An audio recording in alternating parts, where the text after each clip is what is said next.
Hello everyone. Gravitation के last video में हमने देखा कोई दो बॉडीज, सपोज ये दो बॉडीज हैं, इनका मास m1 और m2 है और इन दो बॉडीज के सेंटर के बीच का डिस्टेंस स्मॉल r है।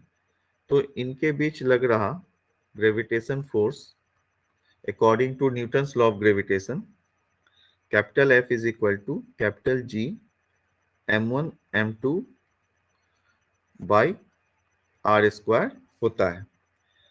मान लीजिए कि यहीं पर इन दो बॉडीज के पास अर्थ सरफेस है।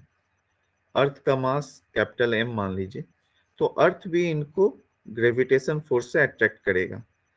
सो अर्थ से के सेंटर से सपोज इन दो बॉडीज का जो डिस्टेंस होगा वो अप्रोक्सीमेटली इक्वल टू होगा रेडियस ऑफ द अर्थ के।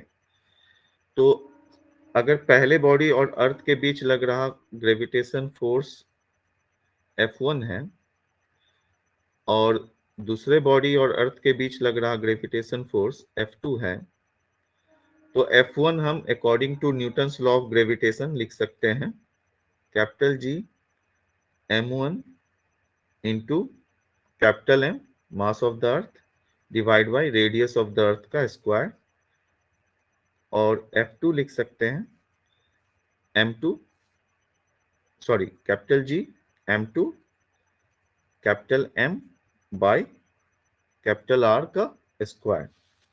सो यहाँ पर ये जो फोर्स है वो इन दो बॉडीज के मास के प्रोडक्ट का डायरेक्टली प्रोपोर्शनल होता है। मतलब जितना ज्यादा मास होगा उतना ज्यादा ये फोर्स होगा, और ये इनवर्सली प्रोपोर्शनल होता है इनके बीच के डिस्टेंस के स्क्वायर का। मतलब इनके बीच जितनी कम दूरी होगी उतना ज्यादा फोर्स होगा, और इनके बीच जितनी ज्यादा दूरी होगी उतनी कमजोर ग्रेविटेशन फोर्स होगी।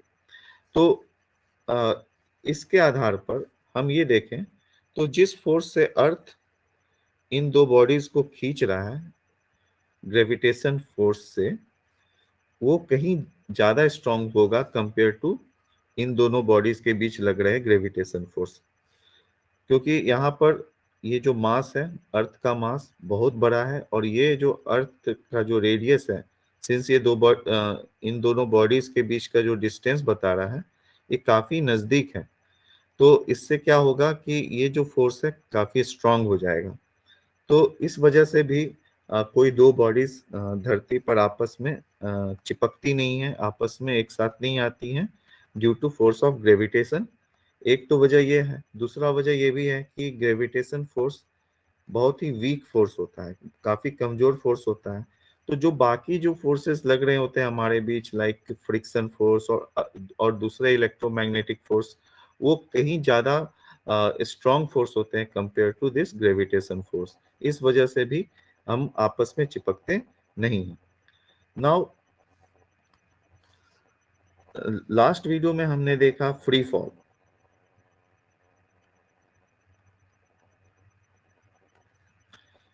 फ्री फॉल जब कोई बॉडी धरती पर ग्रेविटेशन फोर्स की वजह से गिरती है और इसका डायरेक्शन, इस मोशन का डायरेक्शन धरती के केंद्र की तरफ होता है, मतलब motion is directed towards the centre of the अर्थ, तो ऐसे फेनोमेना को फ्री फॉल कहते हैं। मतलब इस तरह के मोशन को फ्री फॉल मोशन बोलते हैं।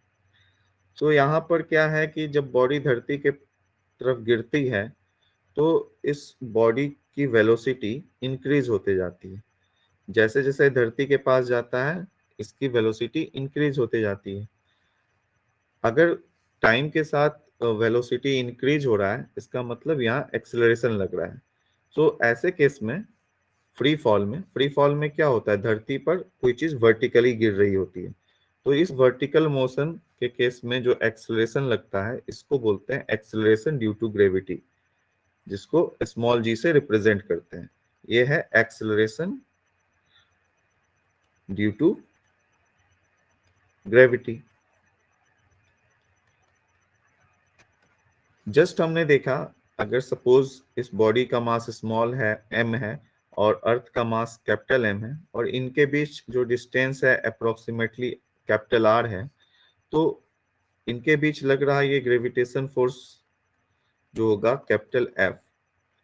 According to Newton's law of gravitation, capital G into small M capital M by R square. Now according to Newton's law, second law of motion, हमें ये भी पता है ये जो फोर्स है ये फ्री फॉल मोशन जो हो रहा है उसको हम Newton's second law of motion के अकॉर्डिंग लिखेंगे, तो ये जो फोर्स है force of gravitation F is equal to m into a हो जाएगा, मास इंटू एक्सेलरेशन। यहाँ पर मास बॉडी का मास है स्मॉल एम और ए क्या है acceleration due to gravity small G. Since दोनों फोर्स ऑफ ग्रेविटेशन ही है तो इन दोनों को इक्वेट करने पर क्या हो जाएगा, M G equal to capital G small M capital M by R square. So small M cancel out हो गया, तो small G is equal to क्या हो गया, capital G capital M by R square. इसमें ये सारी वैल्यूज नोन है, तो कैपिटल जी की वैल्यू है 6.67 इंटू 10⁻⁻11 न्यूटन मीटर स्क्वायर पर केजी स्क्वायर, और मास ऑफ द अर्थ है 6 इंटू 10⁻24 kg, और रेडियस ऑफ द अर्थ है 6.4 into 10⁻6 metre square. So will get the value 9.8 metre पर सेकेंड स्क्वायर। ये जो वैल्यू है स्मॉल जी की 9.8 मीटर पर सेकेंड स्क्वायर, ये फ्री फॉल मोशन में जब कोई बॉडी फ्री फॉल गिरती है तो ये अर्थ के पास कोई भी बॉडी फ्री फॉल में गिरती है उसके लिए कांस्टेंट होती है। तो यहाँ पर सपोज ये बॉडी जिसका मास स्मॉल एम है और ये नीचे धरती पर वर्टिकली गिर रही है, तो यहाँ पर इसकी इनिशियल वेलोसिटी कुछ होगी यू।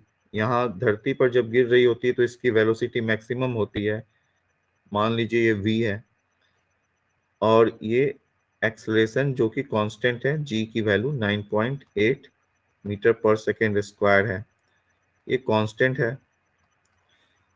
सपोज यहाँ से धरती की तरफ जो डिस्प्लेसमेंट हो रहा है वो s है, ये वर्टिकल डिस्प्लेसमेंट जो है s है। तो एक कांस्टेंट एक्सेलरेशन के लिए मोशन का इक्वेशन जो होता है v is equal to U plus A T, जो कि motion in a straight line का इक्वेशन है। V square is equal to U square plus 2as, s is equal to U T plus half A T square.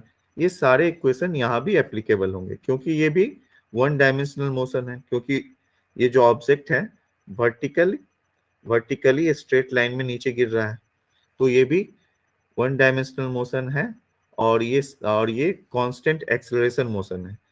इस वजह से ये सारे equation यहाँ भी एप्लीकेबल होंगे। तो v इज इक्वल टू क्या हो गया, u प्लस ए के जगह बस स्मॉल g लगा दीजिए, तो v is equal to U plus G T हो गया। v square is equal to U square plus 2gs हो गया।